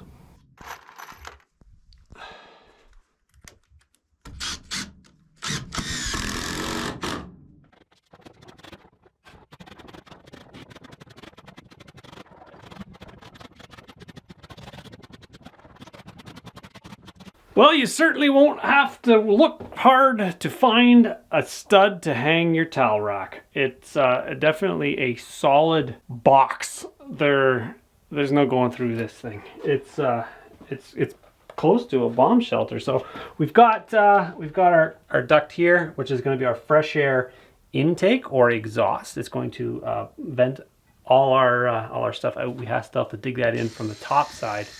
But she's really shaping up. I'm pleased with the way it's turning out. It's got it's kind of homey. It's very beaver panely if that's a word. Anyways, but she's nice. She's nice and cozy. You know what? It's also very cool down here, which is a bonus because up top side it's like 90 degrees outside and it's like air conditioned comfort down here. It would be ideal situation to like weather out global warming. You know, if it's too hot outside and there's like a heat advisory and you need a place, like a cool place to go, dig a giant hole. There's been a lot of digging. This is a very labor intensive project. If you guys got an idea of what you'd like to see down here, maybe you've got, you know, a cool idea for a man cave or like a hangout thing, or maybe even like a secret access tunnel out of the room somewhere else. Leave the comments down below. I gotta get out of this hole. Join me on the next one. Ta-da! We're coming out of the hole. What's up, Doc?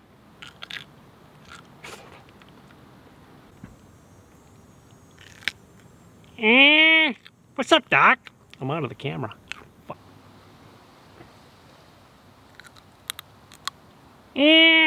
What's up, Doc?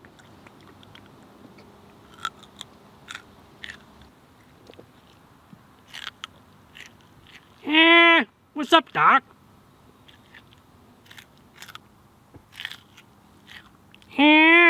What's up, Doc?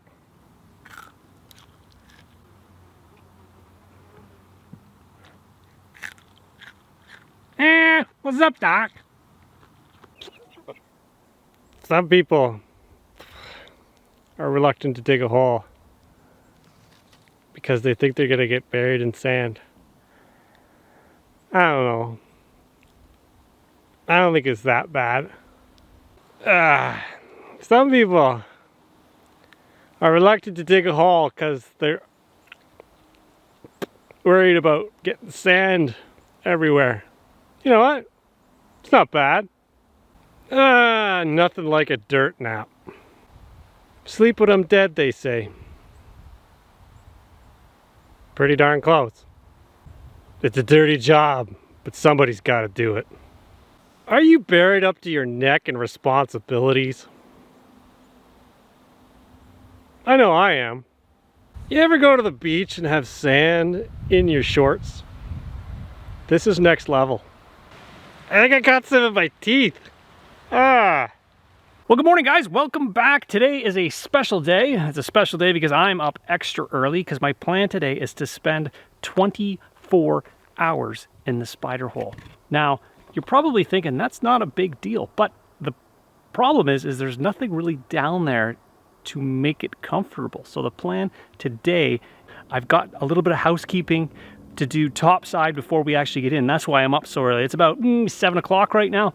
I've got about an hour worth of work to do on topside. Sourced all my material. My plan is to get it down the hole and have everything kind of in the hole so I don't have to come up for 24 hours, starting this morning at 8 a.m. And I'm going to last, hopefully, until the following 8 a.m. the following day. I think I have enough provisions. I think I have enough material. I think I have enough things to keep myself busy for the durations of the 24 hours. So let's get started.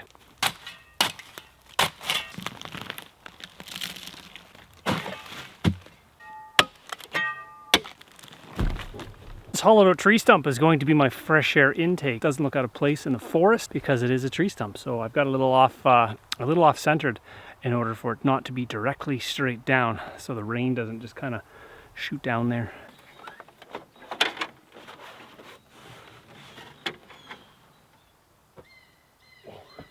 You want to come down, Bean? Come on. You come down after, okay? I also have a cellular booster antenna I'm going to stick in here because underground you don't get any cell service. Gotta get my arm in. Come on into the hole. All right, well, it's not the most organized hole, but you know, I'll have to do. Bean's already down here. Hey, Bean, what do you think? It's nice and cool. I've got, I think, everything I need to get myself sorted here. I'm gonna focus on getting my bed set up and cutting my hole for my vent. And then once I get that set up, I'll be able to put all my junk, my stuff that's over here underneath the bed, kind of as storage. Because yeah, it's not the easiest to work in kind of confined space with all your stuff kind of just laying around. So let's get things sorted out. Okay, it's air vent time. Bean is going to help me cut the air vent in this little area here. I didn't cut it before because I didn't know exactly the height it's going to be. Got my tin snips. I'm going to attempt to cut a hole and then fold the tin open, and that'll allow kind of a natural draft cycle to occur. And if it doesn't work, I'll put a fan there.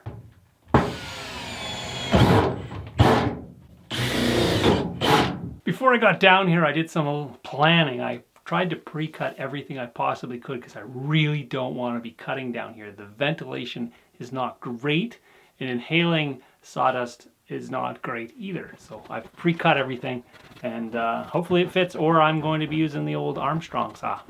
That took longer than I thought it was going to take.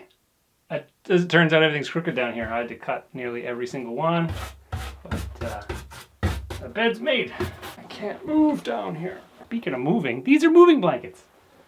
And they work really good as mattress pads. I made this just for you. Yes. What do you think? Lay down. Yeah. Yeah. Yes. Where'd you go, Bean? Come on. Come on out. Emergency calls only. I gotta hook up the cell booster. Bean, what do you think of this? What do you think of the bed? Yes! This is your favorite spot. On a bed. Yeah. You wanna go sleep? You wanna go sleep now? Yes. Oh. Onward. Build something else.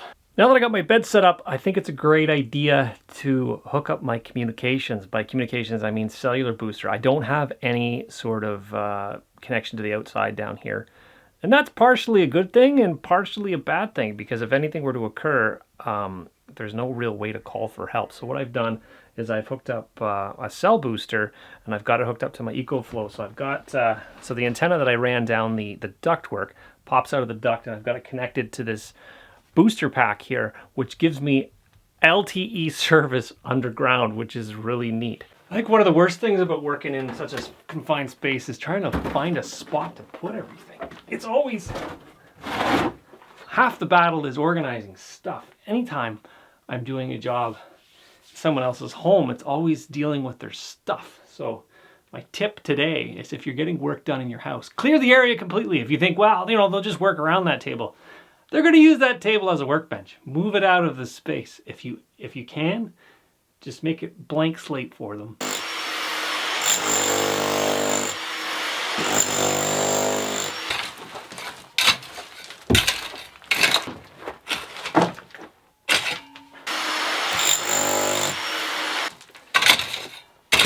Well, as it turns out, the nature has called sooner than later. I don't have that set up yet. My plan was to take this bucket and sink it into the ground, kind of behind this little shelf here area. And this was going to be my my number 1 and number 2 business bucket. And the plan was to take, or is, to take a plastic bag, a garbage bag, and at a later date, probably some sawdust. And what you do is you take your bag and you line your bucket. Because the last thing you want to do with any kind of washroom is, sure, you're on the ground, and sure, if you pee on the ground, it'll just kind of disappear. But that smell never goes away. I'll tell you a story. There was, back in new construction, there was a job I was on, and I'm not sure which trades it was, but they were peeing in the root cellar, which is usually like an unfinished floor underneath like the stoop of a house, and they would go there and they would pee in it. And so anyways, it was cold, it was winter time, no one was the wiser. Anyways, they came and finished the house in the spring. They poured the concrete in the root cellar of this house, and new homers moved in midsummer and was like, what's that smell? And as it turns out, the urine had permeated up through the concrete throughout the entire house. They had to actually chip out the 4 inches of concrete that was in there and remove everything, and like excavate the soil. Like it was just a disaster. The number 1 and number 2, this is the solution for that. And it's, like I said, it's gonna be buried over there. Just excuse me while I pee in this bucket. And if you drank too much coffee and it smells like coffee, you take this and you just kind of fold it up like that until you need it again. Whoo-wee!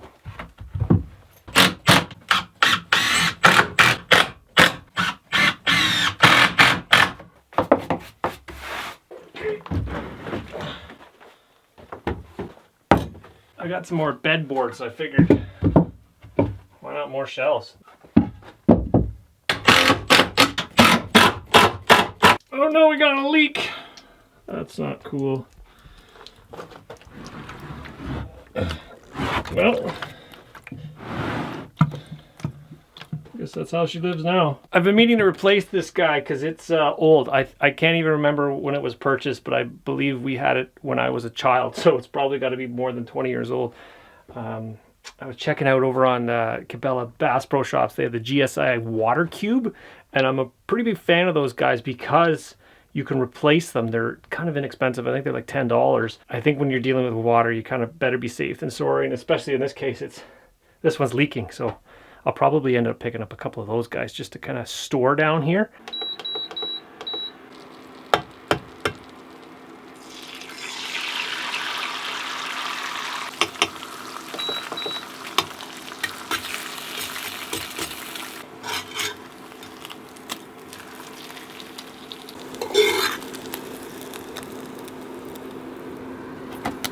Well, it ain't much, but you know what? We made it ourselves. The old fresh bread egg sandwich. Anytime you got fresh bread and some fresh eggs, you don't even have to toast the bread. It's just delicious. It's probably lava, but it's pretty good. Shippy. He's like, I want some. And an egg roll. I don't know if that's appealing to some. It's kind of tasty. It's crunchy. It's like a little cookie cracker thing, and it looks like there's cheese in there. It's good. Don't make a mess of it. You won't eat it. Nope, she's not a big fan of the egg roll. I'm saving my coffee for my afternoon coffee.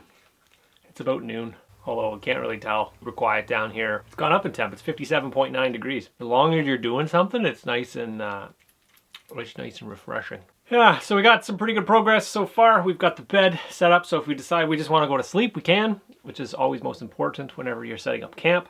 Get the bed set up first. It's also important if you're moving. Always first thing you install is your bed. So when you want to quit, you just quit and go to sleep. All right, let's get going. Next project. Well, as much as I like having a dangly light bulb in the ceiling, I think I can do a little bit better than that. So I have a plan which involves an old wire spool. And my thoughts are, am I going to put it up on the ceiling and kind of give myself two types of light. One with a kind of an ambient glow, and the other one has three kind of pot lights, which would give me lots of light, but also can be dimmed. My plan is to get this thing done before dinner time. We're in the afternoon now. I'm 6 hours into my 24 hours underground. I find it best to keep busy.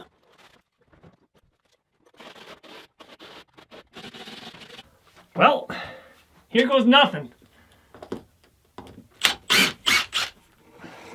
Take that guy down.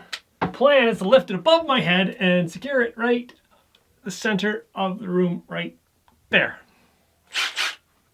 Huh. If I was a little bit taller.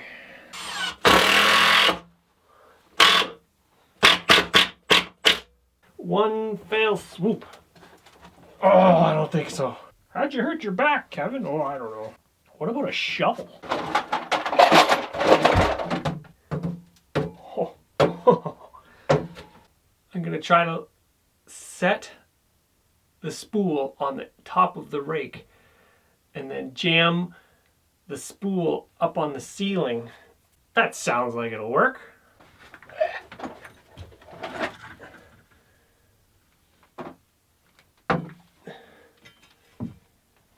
Now what? Maybe if I screw the rake to the thing.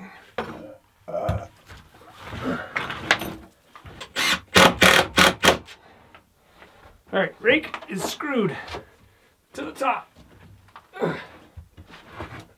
Uh-oh. Uh-oh. Tall enough? Oh my. How'd you get squashed by a giant cylinder, Kevin? I don't know. That's where it's gonna live, I think.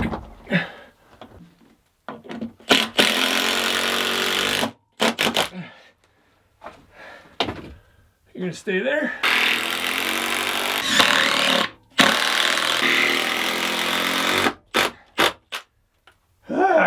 What do you think, Bean? You want some coffee? Yes. You don't want coffee. You want a treat. You want a treat? Yes. You want a treat? Well, how about I get a coffee first, and I'll get you a treat, okay? All right, sit. Sit.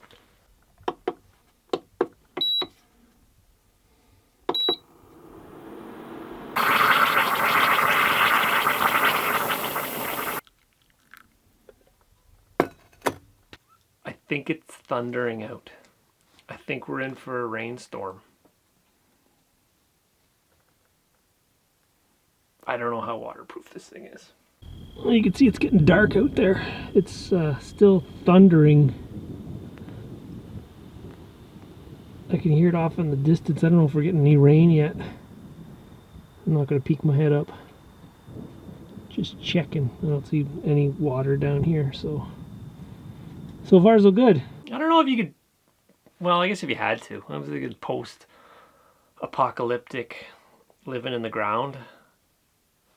I think if you kept yourself busy, like if you just kept expanding your tunnel, I'd be like, you know what, today we're digging 5 feet that away. I don't know where you put the dirt, but because you'd have to move it somehow, like get rid of it. If you had to stay like in the hole for, months at a time for the radiation to kind of go away. I don't know. I think you could, you'd probably occupy your time with, I don't know, collecting rocks or something, or polishing rocks, or making sandcastles. I guess if you got everything set up beforehand, you know, you have your collection of DVDs maybe. That's something I should have brought, which is a DVD player with my my collection of DVDs. As it turns out, there is good cellular service down here. The wife was just calling me to see how I was doing. She was checking in to see if I'm okay. So it works good. Yeah. What was I saying about the DVD collection? I actually ended up doing a rental clean out, and in the basement, the previous tenant decided to just leave all their DVDs there. They just kind of chucked them. I guess they want to pay for streaming services forever. So I just took them, and I took all the cases and I chucked them and I put them in a binder, and I've got, I don't know, 500 something DVDs. End of Times, I think, is going to be extremely boring, and I don't know if everybody realizes that modern life has made it so people aren't bored anymore. There's never boredom. It's always go, do something. You know, there's not like when I was a child, you know, on a summer day, you'd sit around and you'd be like, what are we going to do today? And there was no internet. There was no, like, even TV. Like, there was 4 channels or something like that. You had to entertain yourself. You had to go do something. You need boredom. You need that time to just kind of, you know, think, or even like don't think. Just stare at the wall. I don't know. You know, that's how things, I think, happen, is the thought process, not by consuming mindless junk all the time. I think everybody should have their little thinking hole. Do you guys have a dog like that takes their food and tries to bury it under your pillow in your bed? She just licks it to soften it up and then she eats it. All right, we ready to try the lights? Let's see if does the glow work? Look at that! Glowiness! That's pretty cool. You can change the color? That's freaky looking! That's crazy! Look at that. Can you see that? What about green? Green? Blue. That's blue. Can't see. Oh, I could change all the colors. That's neat. That's really cool. I like it. And then, this is the ambient glow. And then you can turn the lights on. Whoa! And that's on the dimmest setting. There, if you want to operate in this room, it's daylight. It's also got that warm glow too, which is the 3000 Kelvin. I don't like the other light. What's the 4000 Kelvin? That's more like a doctor's office. This is more like mimics more like daylight. I guess 4000 Kelvin is daylight, but 3000 Kelvin's closer to candlelight. I like it. That's cool.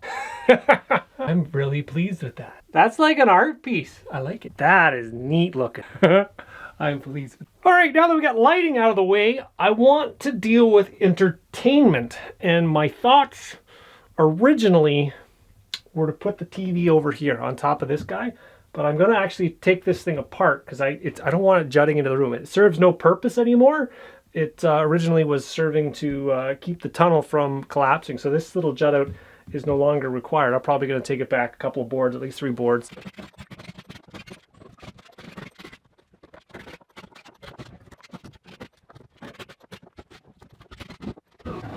Well, I think I'm going to celebrate my successes with a cup of coffee because that was insane. I'm going to take a little bit of a break before I hook up the rest of it. Oh, got my little Pizzetti. I think it's a Pizzetti. It's like an espresso maker. I think the wife got it at home since everybody asks about this thing. It's like a 1 cup espresso maker, and you basically fill the bottom up with water, just like that. I think this little fill hole to the side. You fill this little cup up with coffee, so like that. All I know is I like my 3 o'clock coffee. So there we go. So we got our coffee in there. Put that on top of there. and then you screw the lid. And in this case, we put it on the induction range and we turn it up and we got coffee very soon. There's so much more room for activities now. Look how much extra room I got. I got like over here and over here. I'm pretty excited about that extra room. I can get all the way to the wall, which my bathroom is going to go right there. I just got to dig that out, and yeah, we're just moving right along. Bean, what do you think? Bean's settling right in there.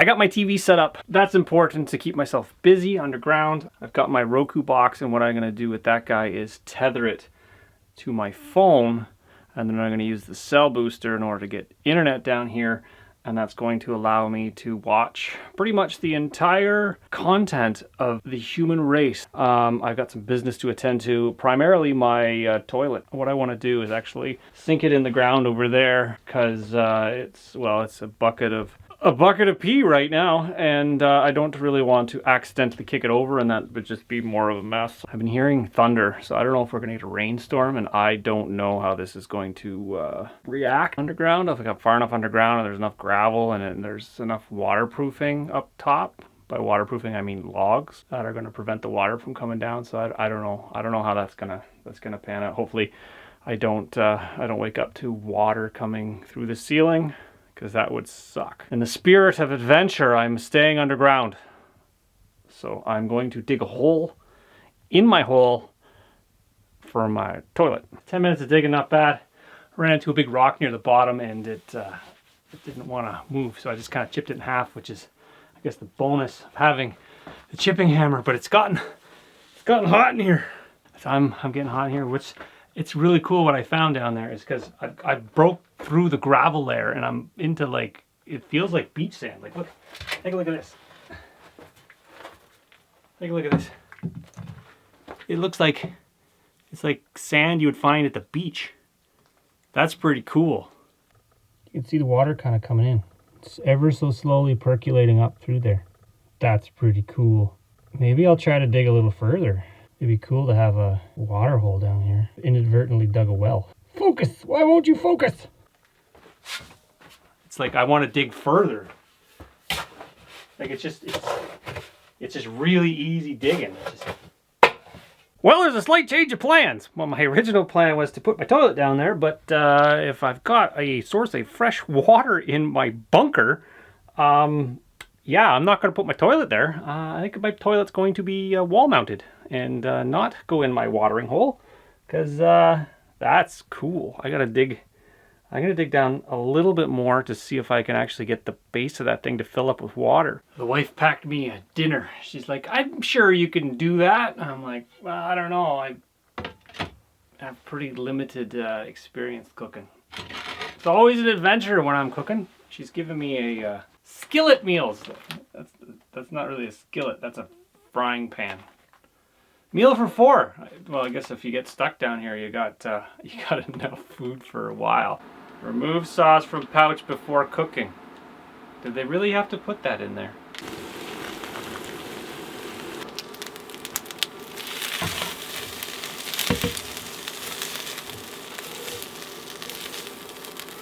All of the major food groups. We got starches, and we got protein, and we got vegetables. It's all in there. Let's just try it. That's good. That's good. I'm surprised. Let's try a piece of chicken. I think that's chicken.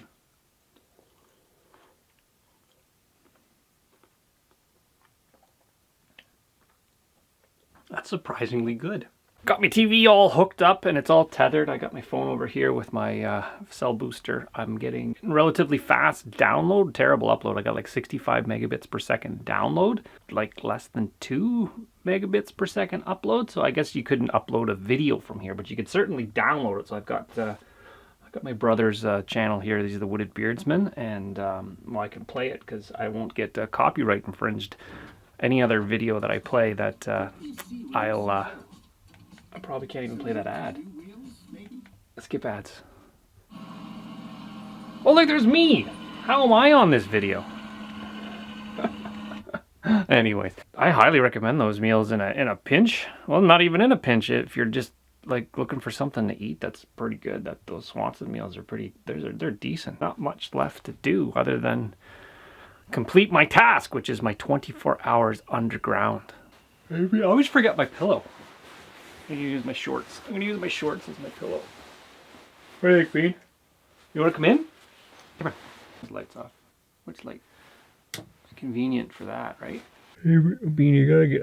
Are you gonna be my pillow? Cause I don't know if it's still raining outside.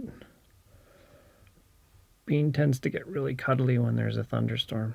Hey, Bean. What do you think? Yeah. Maybe it was dripping on her. I don't know. I can see there's a little bit of condensation over there, but I don't know if it's leaking through or not. All right. Good night, Bean. I killed your phone. Oh, good morning. Good morning. It was one of the more comfortable places I've slept. Like, if I chalked this place up to like luxury hotel with noise running down the hall all night, or this place, I would probably stay this place. I would definitely, like, mind you, they have a shower and a bathroom. This place for quietness. I don't know how they don't make hotels quiet. You shouldn't hear people in the hallway closing doors and stuff like that. They should focus more on making the hotels quiet from the outside. Like have an exterior door like you have in your house from the hallway, so you don't have donkeys walking down the hallway. I think I need my coffee before I turn into a cranky reminiscing about the loud stays at the hotels. I think she crept up the hallway and I think she peed in the just at the entrance of the hole. Hopefully she didn't poop over there. But if you want to see why I didn't turn the overhead lights on right in the morning, watch this. Ah, it's bright in here. Ah.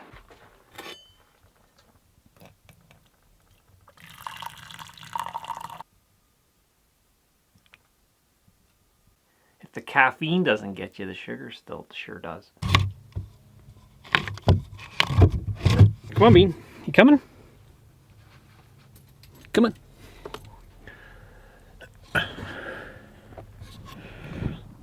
Oh, where do we get out?